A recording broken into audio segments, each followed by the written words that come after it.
آج انشاءاللہ العزیز ہم اللہ سبحانہ تعالیٰ کے نام الاول پر بات کریں گے. الاول، اول کا معنی ہے سب سے پہلا. اللہ سبحانہ تعالیٰ اس وقت بھی تھا جب کوئی چیز نہ تھی اور نہ کوئی اس کے ساتھ تھا. جب کچھ نہ تھا تو اللہ کی ذات تھی. اور اللہ سبحانہ تعالیٰ صرف اپنی ذات کے اعتبار سے نہیں بلکہ اپنی صفات کے اعتبار سے بھی سب سے اول ہے، سب پر مقدم ہے، سب سے بلند اور برتر ہے. اس کا مقام اور مرتبہ ہر چیز سے بلند ہے. وہ کسی بھی چیز میں کسی دوسرے کا محتاج نہیں، وہ ہر ایک سے بے نیاز ہے. اور اسی طرح تمام چیزیں اس کی طرف لوٹنے والی ہیں، ہر چیز اسی کی طرف جا کر ٹھہر جانے والی ہے. وَأَنَّ إِلَىٰ رَبِّكَ الرُّجْعَىٰ. اول آخر کا الٹ ہوتا ہے، یعنی اول کا اپوزٹ ہوتا ہے آخر، اور یہ مبالغہ کے صیغوں میں سے ہے. قرآن مجید میں آتا ہے هُوَ الْأَوَّلُ وَالْآخِرُ وَالظَّاهِرُ وَالْبَاطِنُ وَهُوَ بِكُلِّ شَيْءٍ عَلِيمٌ. وہی سب سے پہلے ہے اور وہی سب سے آخر میں، اور ظاہر ہے اور چھپا ہوا ہے، اور وہ ہر چیز کو خوب جاننے والا ہے. تو آئیے دیکھتے ہیں کہ اللہ سبحانہ تعالیٰ کس کس اعتبار سے اول ہے اور اس کے دلائل کیا ہیں. سب سے پہلی چیز تو زمانے کے اعتبار سے اول ہے، یعنی اللہ سبحانہ تعالیٰ اپنے زمانے میں اپنے سوا ہر چیز پر مقدم ہے. یعنی جب اللہ سبحانہ تعالیٰ تھے تو اور کوئی چیز نہ تھی. عمران رضی اللہ عنہ کہتے ہیں کہ رسول اللہ صلی اللہ علیہ وسلم نے فرمایا، اللہ تھا اور اس سے پہلے کوئی نہ تھا، اور اس کا عرش پانی پر تھا. اس نے آسمانوں اور زمینوں کو پیدا کیا اور لوح محفوظ میں تمام چیزیں لکھ دی. پھر اسی طرح کبھی کسی کے ذہن میں یہ سوال آ سکتا ہے کہ عرش اور پانی سے پہلے کیا تھا؟ تو اس کا جواب یہ ہے کہ اللہ سبحانہ تعالیٰ نے ہمیں اس کے بارے میں کچھ نہیں بتایا اور ہمارا علم یہاں تک روک دیا. اگر بفرض محال کوئی یہ کہے بھی کہ عرش سے پہلے فلان چیز تھی تو پھر یہی سوال پیدا ہوگا کہ اس سے پہلے کیا تھا. اگر کسی اور چیز کا نام لیا جائے تو پھر یہ سوال ہوگا کہ اس سے پہلے کیا تھا، تو اس سے پہلے کیا اور اس سے پہلے کیا. تو یہ ایک اینڈلیس کوسچن ہو جائے گا. لہٰذا اللہ سبحانہ تعالیٰ نے یہاں آ کر سٹاپ لگا دیا. اور بعض اوقات شیطان دل میں یہ خیال ڈالتا ہے، یہ وسوسہ ڈالتا ہے کہ اچھا پھر اگر ہر چیز کو اللہ نے پیدا کیا تو اللہ کو کس نے پیدا کیا؟ تو اس کے بارے میں نبی صلی اللہ علیہ وسلم نے ہمیں سکھایا ہے کہ اگر دل میں یہ خیال آئے تو بس یہ کہو آمنت باللہ، میں اللہ پر ایمان لایا، اللہ ہی بہتر جانتا ہے. اور پھر یہ کہ اللہ سبحانہ تعالیٰ ہمیشہ سے ایگزسٹ کرتا ہے اور باقی سب کچھ اس کا بنایا ہوا ہے، اور اس نے اپنی قدرت سے ہر چیز کو پیدا کیا ہے اور وہ ہر چیز پر غلبہ بھی رکھتا ہے. اور پھر یہ کہ اگر اللہ سبحانہ تعالیٰ نے ہمیں اس سے آگے علم نہیں دیا تو اس کی وجہ یہ ہے کہ ہم مخلوق ہیں، اور کچھ چیزوں کو نہ جاننا ہمارے امتحان کا حصہ بھی ہے. کیونکہ بعض اوقات ہم کچھ چیزوں کو جانتے ہیں تو وہ ہمارے لیے امتحان ہوتا ہے، اور بعض اوقات جب ان کا علم نہیں رکھتے تو وہ بھی ہمارے لیے امتحان ہے کہ پھر ہم کیا کرتے ہیں. تو یہ اللہ کی مصلحت، جس نے ہمیں پیدا کیا، وہ جو چاہے ہمیں سکھائے اور جو چاہے نہ سکھائے. سلیمان تیمی رحمہ اللہ نے فرمایا، اگر کوئی مجھ سے پوچھے کہ اللہ کہاں ہے، میں کہوں گا پانی پر. اگر وہ کہے کہ پانی سے پہلے کہاں تھا تو میں کہوں گا میں نہیں جانتا، I don't know، کیونکہ ہمارا علم محدود ہے. آیت الکرسی میں اللہ تعالیٰ فرماتے ہیں وَلَا يُحِيطُونَ بِشَيْءٍ مِّنْ عِلْمِهِ إِلَّا بِمَا شَاءَ، اور وہ اس کے علم میں سے کسی چیز کا احاطہ نہیں کرتے مگر جتنا وہ چاہتا ہے. اور یہ ایک حقیقت بھی ہے. ایک وہ دنیا ہے جو ہم نے دیکھی نہیں، اور ایک وہ دنیا ہے جو ہم نے دیکھی ہے، جو ہمارے سامنے ہے. ہم اس دنیا کو بھی کتنا جانتے ہیں جو ہمارے سامنے ہے. دنیا کو تو چھوڑے، خود اپنی ذات کے بارے میں کیا جانتے ہیں، اپنے جسم کے بارے میں ہم کیا جانتے ہیں. ساری دنیا کے سائنٹسٹ مل کر بھی صرف ایک سیل کو، جو سب سے چھوٹی اکائی ہے جسم میں، اس کو بھی پوری طرح ڈسکور نہیں کر سکے. اس کے بارے میں بھی آئے دن نئی نئی باتیں انسان کے علم میں آتی رہتی. تو انسان تو ابھی ذرے کے بارے میں بھی کامل علم حاصل نہیں کر سکا. کہاں یہ کہ وہ اس زمین کی ہر چیز کو جانے، اور پھر آسمانوں کی، اور پھر آسمانوں سے اوپر عرش اور عرش والے کے بارے میں یہ دعویٰ کرے کہ وہ سب کچھ جانتا ہے، اس کے بارے میں انسان کو سب پتا ہے. تو یہ ایک لایانی سی بات ہوگی. انسان کا علم بہت محدود ہے، اس کی عقل بھی محدود ہے، اس کی صلاحیتیں بھی محدود ہیں، اس کی قوت بھی محدود ہے. تو انسان کے بس میں ہی نہیں کہ وہ ہر چیز کا علم اپنے اندر سمو سکے. اس لیے اللہ سبحانہ تعالیٰ نے انسان کو صرف حسب ضرورت علم عطا کیا ہے. انسان تو انسان، فرشتوں نے بھی اس بات کا اقرار کیا تھا کہ ان کا علم بھی محدود ہے. اللہ سبحانہ و تعالیٰ نے آدم علیہ السلام کو پیدا کرنے کے بعد جب انہیں کچھ چیزوں کے نام سکھائے اور پھر انہیں فرشتوں کے سامنے پیش کیا کہ انبئونی باسماء ہؤلاء، تم مجھے ان چیزوں کے نام بتاؤ، تو وہ نہیں بتا سکے. انہوں نے کیا کہا؟ قالوا سبحانک لا علم لنا الا ما علمتنا انک انت العلیم الحکیم. انہوں نے کہا تو پاک ہے، ہمیں کچھ علم نہیں مگر وہ جو تو نے ہمیں سکھایا، ہم بس اتنا ہی جانتے ہیں، بے شک تو ہی سب کچھ جاننے والا کمال حکمت والا ہے. تو اس سے یہ پتہ چلتا ہے کہ انسان کا علم بہت محدود ہے، فرشتوں کا علم بہت محدود ہے، اور باقی مخلوقات بھی اپنے اپنے دائرے میں گھوم رہی ہیں. صرف ان کو یہ پتا ہے کہ ان کو کیا کرنا ہے، وہ سب چیزوں کے بارے میں نہیں جانتے. کلی علم، کامل علم، کمپلیٹ نالج صرف اور صرف اللہ سبحانہ وتعالی کا ہے. اسی طرح ایک اور مثال ہے خضر علیہ السلام کی کہ ایک مرتبہ جب موسیٰ علیہ السلام سے کسی نے کوئی سوال پوچھا، اور سوال کیا تھا کہ کیا آپ سے بھی زیادہ کوئی جانتا ہے، کسی کو علم ہے؟ تو انہوں نے کہا کہ میں اپنے سوا کسی کو نہیں جانتا کہ جس کو مجھ سے زیادہ علم ہو. تو اللہ سبحانہ وتعالیٰ کو یہ بات پسند نہ آئی، تو انہوں نے موسیٰ علیہ السلام سے فرمایا کہ جاؤ تم ہمارے ایک بندے کے پاس جس کے پاس تمہارے سے زیادہ علم ہے اور اس سے کچھ سیکھو. تو موسیٰ علیہ السلام خضر علیہ السلام کے پاس آئے ایک طویل سفر طے کر کے، اور ان سے اجازت مانگی اور کہا کہ کیا میں آپ کے ساتھ چل سکتا ہوں تاکہ آپ مجھے ہدایت کی وہ باتیں بتائیں جو اللہ نے صرف آپ کو سکھائی ہیں، خاص آپ کو دی ہیں. خضر علیہ السلام بولے تم میرے ساتھ صبر نہیں کر سکتے.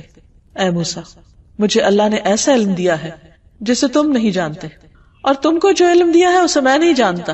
یعنی ایون یہ کہ خضر علیہ السلام بہت کچھ جانتے تھے، لیکن انہوں نے بھی اپنی کم علمی کا اظہار کیا کہ موسیٰ جو تم جانتے وہ مجھے نہیں معلوم. کیونکہ ہر مخلوق کو یا ہر انسان کو اللہ سبحانہ وتعالیٰ نے ایک خاص فیلڈ میں جو بھی علم دیا ہے اس سے اوپر کسی اور کو پھر رکھا ہے. قرآن مجید میں آتا ہے وَفَوْقَ كُلِّ ذِي عِلْمٍ عَلِيمٍ، ہر علم والے کے اوپر ایک اور علم والا ہے.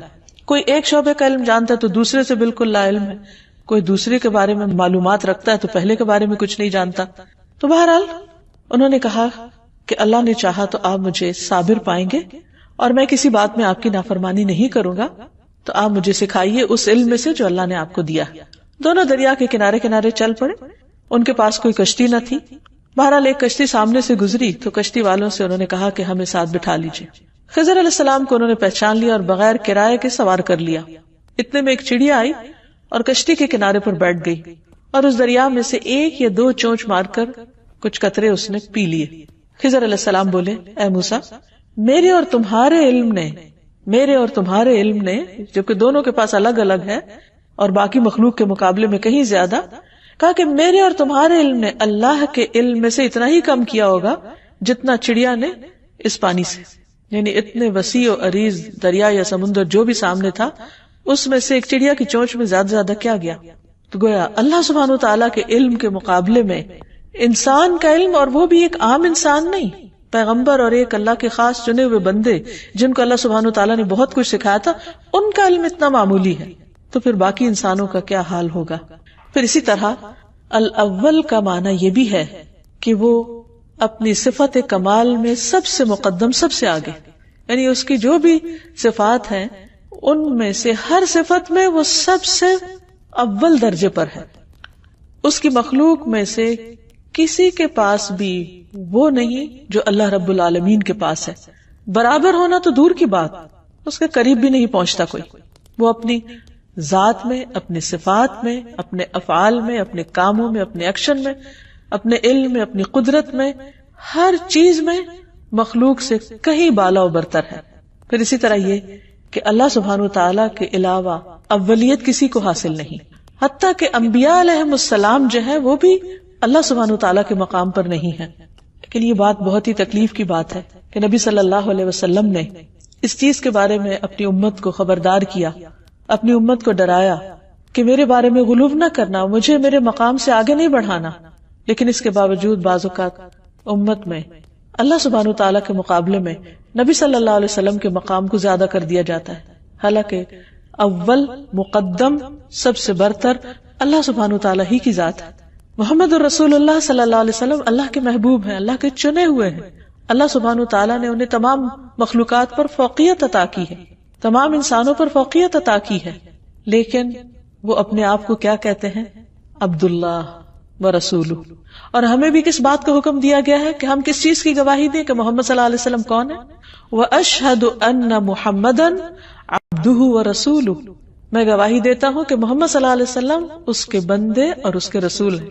اسی لیے تو آپ صلی اللہ علیہ وسلم سب سے زیادہ اللہ سبحانہ تعالیٰ کے حضور کھڑے رہتے ہیں، اتنی دیر کہ آپ کے قدم مبارک سوج جاتے ہیں، طویل ترین رکوع کرتے ہیں، طویل ترین سجدے کرتے ہیں، اور ہر موقع پر دعائیں کرتے ہوئے اپنی بندگی اور عاجزی کا اظہار کرتے ہیں، کیونکہ اصل بلندی تو اللہ سبحانہ تعالیٰ ہی کو حاصل ہے. ابن عباس کہتے ہیں کہ انہوں نے حضرت عمر کو منبر پہ یہ کہتے ہوئے سنا کہ میں نے نبی صلی اللہ علیہ وسلم سے سنا، آپ نے فرمایا مجھے میرے مرتبے سے زیادہ نہ بڑھاؤ، جیسے عیسیٰ علیہ السلام کو نصارہ نے ان کے رتبے سے زیادہ آگے بڑھا دیا. میں تو صرف اللہ کا بندہ ہوں، اس لیے یہی کہا کرو کہ میں اللہ کا بندہ اور اس کا رسول ہوں. انس بن مالک کہتے ہیں کہ ایک مرتبہ ایک شخص نے نبی صلی اللہ علیہ وسلم کو مخاطب کر کے کہا، اے محمد، اے ہمارے سردار، اے سردار کے بیٹے، اے ہمارے بہترین اور اے ہم میں سے بہترین کے بیٹے. تو نبی صلی اللہ علیہ وسلم نے فرمایا، لوگو تقوی کو اپنے اوپر لازم کر لو، شیطان تمہارے ہوش گم نہ کرنے پائے. میں صرف محمد بن عبداللہ ہوں، اللہ کا بندہ اور اس کا رسول ہوں. اللہ کی قسم مجھے یہ چیز پسند نہیں ہے کہ تم مجھے میرے مرتبے سے بلند کرو، اس مرتبے سے جو اللہ نے میرے لیے رکھا ہے. یعنی نبی صلی اللہ علیہ وسلم کو خود اپنے لیے وہی مقام پسند تھا جو اللہ سبحانہ وتعالیٰ نے ان کو عطا کیا. ابن عباس کہتے ہیں کہ ایک شخص نے کہا، جو اللہ چاہے اور جو آپ چاہیں. تو آپ نے فرمایا، تم نے مجھے اللہ کا شریک بنا دیا. یوں کہو کہ جو اکیلا اللہ چاہے، یعنی کوئی چیز اس وقت تک نہیں ہوتی جب تک کہ اللہ نہ چاہے، یا اللہ چاہے تو کام ہوتا ہے. تو اس لیے اس میں کسی بندے کو شریک کرنا یہ شرک میں شامل ہو جاتا ہے. پھر اسی طرح اللہ سبحانہ تعالیٰ اپنی تخلیق کے اعتبار سے بھی اول ہے، یعنی سب سے پہلے اسی نے چیزوں کو ایجاد کیا، ان کی صورت بنائی، ان کی تخلیق کی، اور ہر چیز پہلی بار اللہ ہی نے بنائی.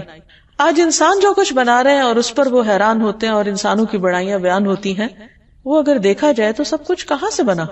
مثلا ایک بلند و بالا عمارت جس پر لوگوں کو بہت فخر ہوتا ہے اور اس پر وہ اپنے آپ کو دوسرے قوموں کے مقابلے میں بلند سمجھتے ہیں، اگر دیکھا جائے تو جس چیز سے انہوں نے یہ عمارت بنائی وہ کس نے بنایا تھا؟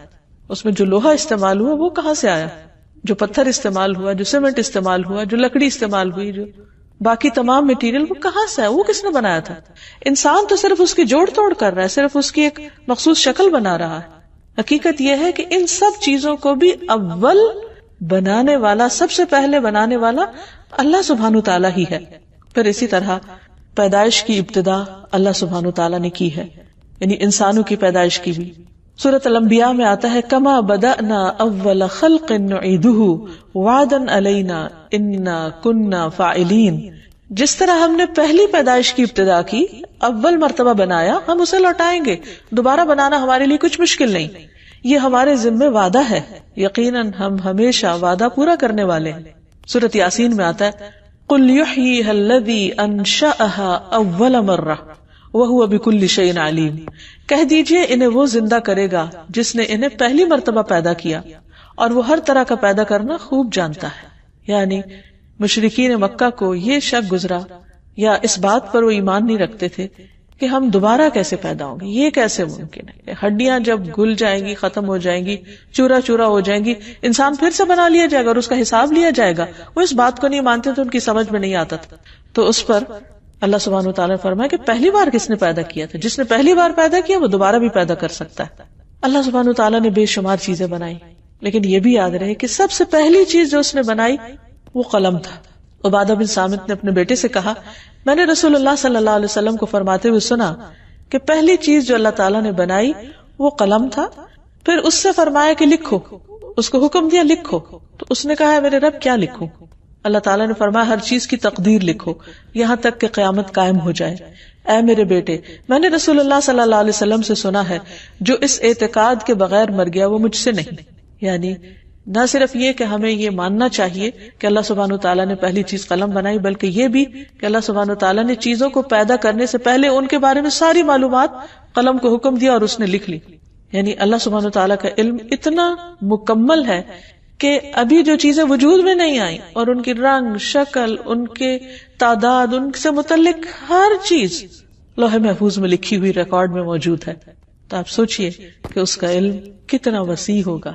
پھر اللہ سبحانہ وتعالیٰ نہ صرف یہ کہ سب سے پہلے بنانے والا ہے، بلکہ اپنی تمام چیزوں پر پوری قدرت بھی رکھتا ہے، وہ قادر بھی ہے. پھر یہ بات بھی یاد رہے کہ اللہ سبحانہ وتعالیٰ الاول ہونے کے ساتھ ساتھ فاعل یعنی کام کرنے والا اور قادر پوری قدرت والا بھی ہے. اس کی صفت یہ ہے کہ وہ ہمیشہ سے آخر تک یعنی شروع سے آخر تک کریٹر بھی ہے، اور جتنی بھی اس کی کریشن ہے سب اس کے کنٹرول میں بھی ہے، اور پھر ان کے اندر جو جیسی چاہے وہ تبدیلی بھی کر سکتا ہے. تو جب وہ اول ہے جس سے پہلے کوئی چیز نہیں، تو اس کے ساتھ ساتھ یہ بھی یاد رہے کہ وہ اپنی مخلوق کے اندر جو چاہتا ہے کرتا ہے، جس وقت چاہتا ہے کرتا ہے. قرآن مجید میں آتا ہے ذو العرش المجید فعال لما یرید، کہ وہ بہت بزرگ عرش والا ہے یا عرش کا مالک ہے، بڑی شان والا ہے، جو چاہتا ہے کر گزرتا ہے. اب یہ کہ جب ہمیں اللہ سبحانہ وتعالیٰ کی اس صفت کی پہچان ہو گئی کہ وہی اول ہے اور اس سے پہلے کچھ نہ تھا اور ہر چیز کو اسی نے بنایا اور ہر چیز اسی کے قبضہ قدرت میں ہے، تو پھر ہمیں اس کی اس صفت کے ساتھ دعا بھی کرنی چاہیے، اس کے اس نام کے ساتھ اس کو پکارنا بھی چاہیے، اور اللہ سبحانہ وتعالیٰ کو پکارتے ہوئے اولیت دینی چاہیے. یعنی دعا کرتے ہوئے اپنی حاجات مانگنے کی بجائے سب سے پہلے اللہ کا ذکر کرنا چاہیے. اسی لیے جس دعا کے شروع میں اللہ سبحانہ وتعالیٰ کی تسبیح بیان کی جاتی ہے، درود شریف پڑھا جاتا ہے، وہ دعا قبول ہوتی. اور یہ دعا مانگنے کا سلیقہ اور ادب بھی ہے. یعنی سب سے پہلے چھوٹتے ہی اپنی حاجت نہ رکھے انسان کہ اللہ یہ چاہیے یہ چاہیے، بلکہ سب سے پہلے اللہ سبحانہ وتعالیٰ کی تعریف کی جائے، اس کی پاکی بیان کی جائے، اس کا ذکر کیا جائے. اور یہاں تک کہ ہم دیکھتے ہیں کہ بعض دعاؤں میں صرف اللہ کی تعریف بیان کی گئی ہے، اس میں مانگا کچھ بھی نہیں گیا، لیکن اس کے باوجود اللہ چونکہ ہمارے دلوں کے حال بھی جانتا ہے، تو وہ ہمیں صرف اس تسبیح پر بن مانگے بھی عطا کر سکتا ہے. اسی لیے تکلیف اور دکھ کے موقع پر نبی صلی اللہ علیہ وسلم نے جو دعا سکھائی، اللہ اللہ ربی لا اشرک بہ شیئا، تو اس میں صرف اللہ سبحانہ وتعالیٰ کی توحید کا بیان ہے کہ وہ شرک سے پاک ہے، لیکن ایسا کچھ مانگا نہیں گیا کہ اس تکلیف کو دور کر دے یا رب، یا اس پریشانی کو دور کر دے. تو اس سے یہ پتہ چلتا ہے کہ اللہ سبحانہ وتعالیٰ کا ذکر ہر چیز سے پہلے ہونا چاہیے. اور ویسے بھی عام روزمرہ زندگی میں جب کہیں بھی کسی چیز کا ذکر کرنا ہو، مثلاً اللہ سبحانہ وتعالیٰ کا ذکر کریں اور آپ کسی بندے کا ذکر کریں، اللہ تعالیٰ کا شکر ادا کریں اور بندے کا شکریہ ادا کریں، تو اس میں ہمیشہ اللہ سبحانہ وتعالیٰ کو اولیت دیں. اسی طرح اگر مثلاً آپ ایک آیت کوٹ کر رہے ہیں اور پھر نبی صلی اللہ علیہ وسلم کی کوئی حدیث بیان کر رہے ہیں، تو پہلے آیت کوٹ کریں گے پھر حدیث بیان کریں گے. یعنی کسی بھی معاملے میں کہیں بھی پہلے اللہ کا ذکر ہوگا، سب پر مقدم، سب سے پہلے. پھر اسی طرح رات کو سوتے وقت اس نام سے اللہ کو پکار کر اپنی پریشانیاں اللہ کے سامنے رکھنی چاہیے. سہیل کہتے ہیں کہ ہم میں سے جب کوئی سونے کا ارادہ کرتا تو ابو صالح دائیں کروٹ پہ لیٹنے کو کہتے اور یہ دعا پڑھنے کا حکم دیتے، اور کہتے کہ یہ دعا نبی صلی اللہ علیہ وسلم کی بتائی ہوئی ہے. دعا ہے اللہم رب السماوات ورب الارض ورب العرش العظیم ربنا ورب كل شيء فالق الحب والنوى ومنزل التوراة والانجیل والفرقان اعوذ بک من شر كل شيء انت آخذ بناصیته اللہم انت الاول فلیس قبلک شیء وانت الآخر فلیس بعدک شیء وانت الظاہر فلیس فوقک شیء وانت الباطن فلیس دونک شیء اقض عنا الدین واغننا من الفقر. اے اللہ، اے آسمانوں اور زمینوں کے پروردگار، اے ہمارے رب، اے ہر چیز کے رب، اے دانے اور گٹلی کو چیرنے والے، اے تورات، انجیل اور قرآن کے نازل کرنے والے، میں تجھ سے ہر شر پہنچانے والی چیز کے شر سے پناہ مانگتا ہوں. یعنی پہلے اللہ سبحانہ وتعالیٰ کی ان صفات کا ذکر، اور پھر یہ کہ اللہ کوئی بھی جو شر ہے، کوئی بھی جو پریشانی کی بات ہے، ان سب چیزوں سے بچنے کے لیے اپنے آپ کو تیری حفاظت میں دیتا ہوں. اور ہر اس چیز کو جو شر پہنچانے والی ہے تو اسے اس کے بالوں سے پکڑنے والا، یعنی وہ تیرے قبضے قدرت میں ہے. تو سب سے پہلے ہے، تجھ سے پہلے کچھ نہیں. تو ہی آخر ہے، تیرے بعد کچھ نہیں. تو سب سے اوپر ہے، تیرے اوپر کچھ نہیں. اور تو ہی باطن میں ہے، تجھ سے مخفی کوئی چیز نہیں. اے اللہ میرے قرض ادا کر دے اور مجھے فقر سے بے نیاز کر دے. تو ان ساری پریشانیوں کو دور کرنے کے لیے اللہ سبحانہ وتعالیٰ کی ان صفات کے ساتھ اللہ تعالیٰ کو پکارنا چاہیے. پھر یہ کہ اس نام کا بندے کی زندگی پر ایک اثر ہونا چاہیے. جب ہم اللہ تعالیٰ کو الاول مان لیں تو پھر اس کی جھلک ہمارے عمل میں، ہمارے کردار میں، ہماری سوچ میں، ہمارے خیالات میں ہونی چاہیے. سب سے پہلی بات یہ کہ اس بات پر ہمارا پورا یقین ہونا چاہیے کہ اللہ تعالیٰ اپنی ذات اور اپنی صفات میں سب سے پہلے ہے، اول ہے، مقدم ہے. باقی سب کام اپنی جگہ، حقوق العباد بھی اپنی جگہ، بندوں کی خدمت، سارے کام دنیا کے، خود کھانا پینا سونا، اپنی دیگر ضروریات پوری کرنا، مختلف چیزوں سے تعلق رکھنا، ان کی محبت دل میں ہونا، سب چیزیں اپنی اپنی جگہ پر ہیں. لیکن ان سب میں سب سے پہلا حق، اول حق اللہ سبحانہ وتعالیٰ کا ہو، کیونکہ وہ اول ہے. پھر ہر چیز اسی کی طرف لوٹائی جائے، کیونکہ ہر چیز کا مرجع اور منتہا اللہ رب العالمین ہے. پھر اس ذات پر بھروسہ جس نے ہماری ابتدا کی اور جس کے پاس ہماری انتہا ہے. جیسے قرآن مجید میں آتا ہے وَهُوَ الَّذِي يَبْدَأُ الْخَلْقَ ثُمَّ يُعِيدُهُ وَهُوَ أَهْوَنُ عَلَيْهِ وَلَهُ الْمَثَلُ الْأَعْلَى فِي السَّمَاوَاتِ وَالْأَرْضِ وَهُوَ الْعَزِيزُ الْحَكِيمُ. وہی ہے جو خلق کو پہلی بار پیدا کرتا ہے، سب سے پہلے اسی نے بنایا، پھر دوبارہ بھی پیدا کرے گا، اور وہ اسے زیادہ آسان ہے. اور آسمانوں اور زمین میں سب سے اونچی شان اسی کی ہے، اور وہی سب پر غالب اور حکمت والا ہے.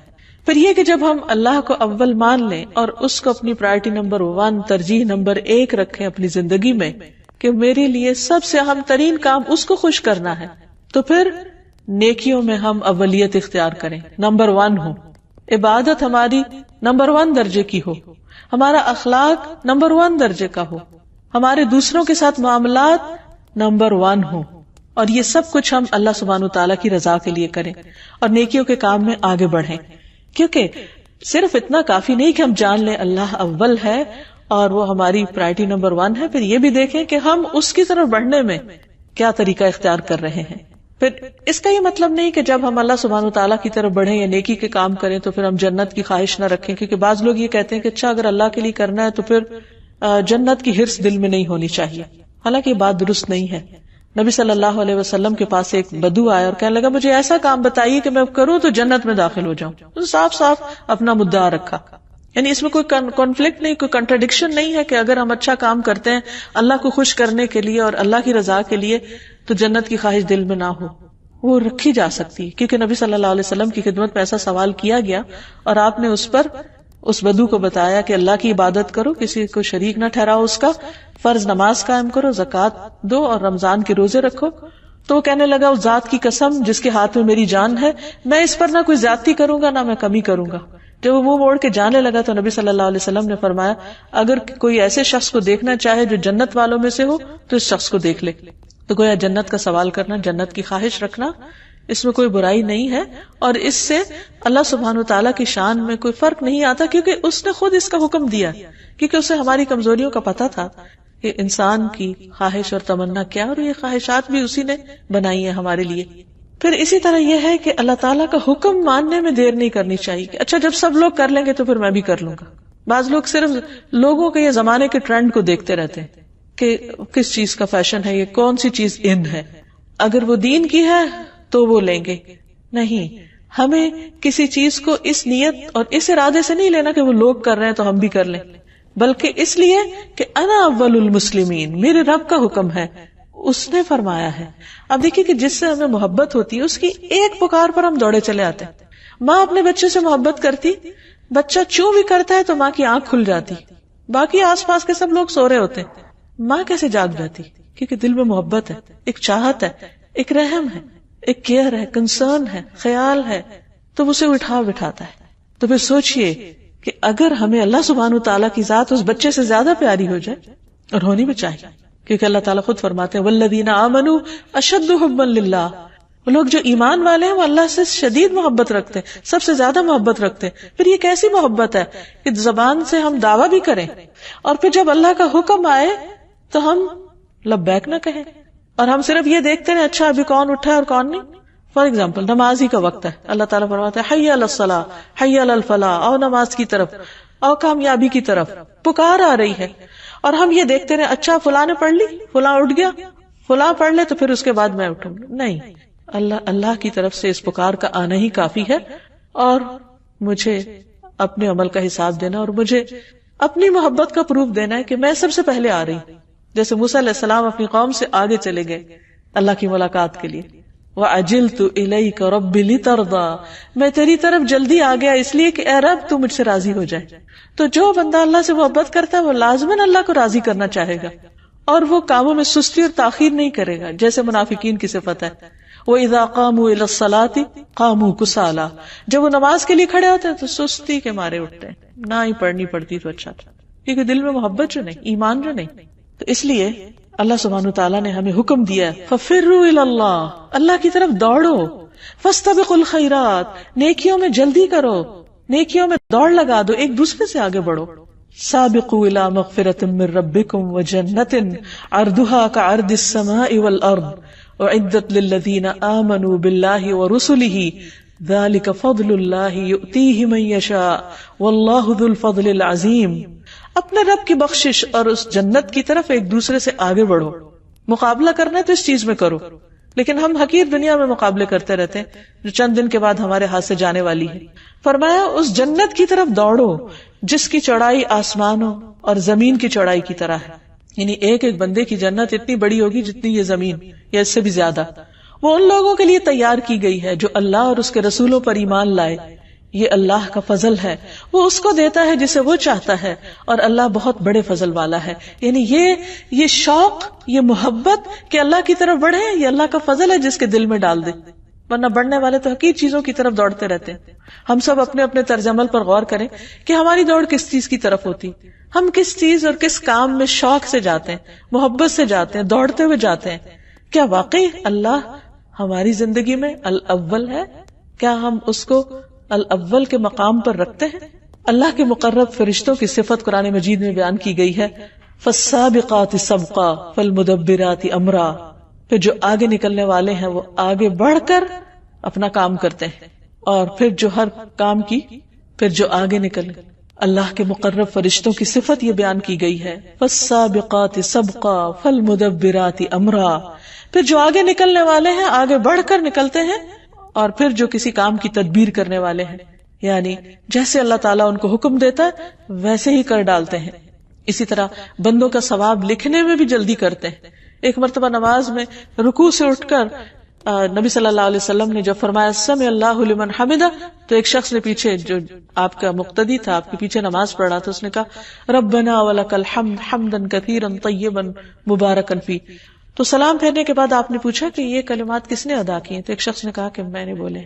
آپ نے فرمایا میں نے دیکھا، یعنی نماز میں، کیونکہ آپ صلی اللہ علیہ وسلم تو وہ دیکھتے تھے جو ہم نہیں دیکھتے، میں نے دیکھا کہ 30 سے زیادہ فرشتے ایک دوسرے سے آگے بڑھ رہے ہیں اس نیکی کو لکھنے کے لیے کہ ان کے حصے میں یہ سعادت آ جائے. پھر اسی طرح انبیاء کی صفت بھی یہی ہے کہ وہ نیکی کے کاموں میں دوڑ دھوپ کرتے تھے. اولئک یسارعون فی الخیرات وہم لہا سابقون. یہ وہ لوگ ہیں جو نیک کاموں میں جلدی کرتے ہیں اور یہی ان کی طرف آگے نکلنے والے ہیں. سورۃ الانبیاء میں فرمایا انہم کانوا یسارعون فی الخیرات ویدعوننا رغبا ورہبا وکانوا لنا خاشعین. بے شک وہ نیکیوں میں جلدی کرتے تھے اور ہمیں رغبت اور خوف سے پکارتے تھے اور ہمارے ہی لیے عاجزی کرتے تھے. یعنی انبیاء علیہ السلام جن پر دنیا کی حقیقت واضح ہو چکی تھی، وہ دنیا کے پیچھے دوڑنے والے نہیں تھے، وہ دنیا کے مقابلے میں آخرت کے لیے دوڑتے تھے اور جلدی کرتے تھے. اسی طرح ہم صحابہ کرام کو دیکھتے ہیں کہ وہ نیک کاموں میں بہت جلدی کرتے تھے، دیر نہیں لگاتے تھے، اور پھر اس میں ایک دوسرے سے سبقت لے جاتے. مثلا ایک موقع پر عبداللہ بن مسعود جب قرآن پڑھ رہے تھے تو نبی صلی اللہ علیہ وسلم ان کی قرات سننے کے لیے کھڑے ہو گئے، اور پھر بعد میں آپ صلی اللہ علیہ وسلم نے فرمایا کہ مانگو تمہیں دیا جائے گا، اور واپس جاتے ہوئے کہا کہ اگر کوئی قرآن پڑھنا چاہے تو ان کی طرح پڑھے. تو یہ خوشخبری تھی جو حضرت عبداللہ بن مسعود کے بارے میں آپ نے بتائی. تو اس پر حضرت عمر نے سوچا کہ صبح کے وقت میں سب سے پہلے جا کر ان کو یہ خوشخبری سناؤں گا. لیکن ہوا کیا کہ جب وہ وہاں پہنچے تو وہ بکر پہلے ہی پہنچے ہوئے تھے. نبی صلی اللہ علیہ وسلم نے یہ بھی بتایا کہ ہر دور میں سبقت کرنے والے، یعنی یہ ایسا نہیں ہے کہ صرف فرشتے سبقت کرتے ہیں یا انبیاء نے سبقت کی، اور صحابہ کرام نے سبقت کی. ہر دور میں ایسے لوگ موجود ہوں گے جو نیکی کی راہ میں، خیر کے راستے میں دوڑنے والے اور آگے بڑھنے والے. اور اللہ سبحانہ وتعالیٰ ایسے لوگوں کی کس قدر دانی فرماتے.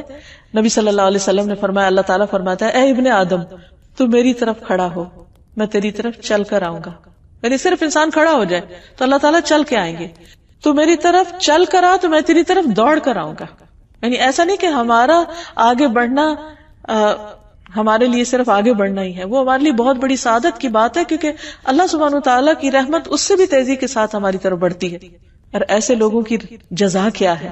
سورۃ التوبہ میں اللہ تعالیٰ فرماتے ہیں، والسابقون الاولون من المہاجرین والانصار والذین اتبعوہم باحسان رضی اللہ عنہم ورضوا عنہ وأعد لهم جنات تجری تحتها الانہار خالدین فیہا ابدا ذلک الفوز العظیم.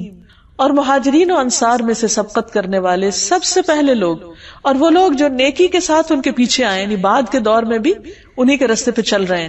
اللہ ان سے راضی ہو گیا اور وہ اللہ سے راضی ہو گئے، اور اس نے ان کے لیے ایسے باغ تیار کیے جن کے نیچے نہریں بہتی ہیں اور ان میں وہ ہمیشہ رہنے والے ہیں. یہی بہت بڑی کامیابی ہے. پھر یہ کہ جو سابقون ہیں، آگے بڑھنے والے ہیں، ان کی جزا قرآن بتاتا ہے، والسابقون السابقون اولئک المقربون. جو پہل کرنے والے ہیں وہ آگے ہی بڑھنے والے ہیں اور وہی مقرب ہیں، یعنی اللہ سبحانہ وتعالیٰ کے قریب ترین ہیں. فی جنات النعیم، نعمتوں بھرے باغوں میں ہوں گے. ثلۃ من الاولین وقلیل من الاخرین، پہلے گروہ میں سے زیادہ ہوں گے اور بعد والوں میں سے کم ہوں گے. علی سرر موضونہ متکئین علیہا متقابلین یطوف علیہم ولدان مخلدون باکواب واباریق وکأس من معین لا يصدعون عنها ولا ينزفون وفاكهة مما يتخيرون ولحم طير مما يشتهون. سونے اور جواہر سے بنے ہوئے تختوں پر آرام کر رہے ہوں گے، ان پر تکیے لگائے ہوئے آمنے سامنے بیٹھنے والے ہوں گے، ان پر چکر لگا رہے ہوں گے وہ لڑکے جو ہمیشہ لڑکے ہی رہیں گے. ایسے کوزے اور سراہیاں اور لبالب بھرے ہوئے پیالے لے کر جو بہتی ہوئی شراب کے ہوں گے، وہ نہ اس سے سردرد میں مبتلا ہوں گے نہ بہکیں گے. اور ایسے پھل لے کر جنہیں وہ پسند کرتے ہیں، اور پرندوں کا گوشت لے کر جس کی وہ خواہش رکھتے ہیں. تو بات یہ ہے کہ السابقون الاولون بننے کے لیے ضروری ہے کہ ہم اچھے کام جلدی کریں، اول وقت میں کریں. مثلا نبی صلی اللہ علیہ وسلم نے دن کے پہلے حصے میں کام کرنے والوں کو برکت کی دعا دی. فرمایا، اللہم بارک لامتی فی بکورہا، اے اللہ میری امت کی صبح میں برکت ڈال دے. پھر اول وقت میں نماز پڑھنے کی فضیلت زیادہ ہے. نبی صلی اللہ علیہ وسلم سے سوال کیا گیا کہ سب سے افضل عمل کون سا ہے، تو آپ نے فرمایا الصلاۃ فی اول وقتہا، نماز اول وقت میں ادا کرنا. پھر اسی طرح صبح اول وقت میں مسجد جانا، پہلی صف میں شریک ہونا، جمعہ کے دن جلدی مسجد میں جانا. رسول اللہ صلی اللہ علیہ وسلم نے فرمایا، جس نے جمعہ کے دن غسل جنابت کیا پھر نماز کے لیے چلا گیا تو گویا اس نے ایک اونٹ کی قربانی کی، اور جو شخص دوسری گھڑی میں چلا تو گویا اس نے ایک گائے کی قربانی کی، جو تیسری میں گیا گویا اس نے ایک سینگ والا دمبا قربانی کیا، اور جو چوتھی گھڑی میں گیا گویا اس نے ایک مرغی قربان کی، اور جو پانچویں گھڑی میں چلا تو اس نے گویا ایک انڈا اللہ کی راہ میں دیا.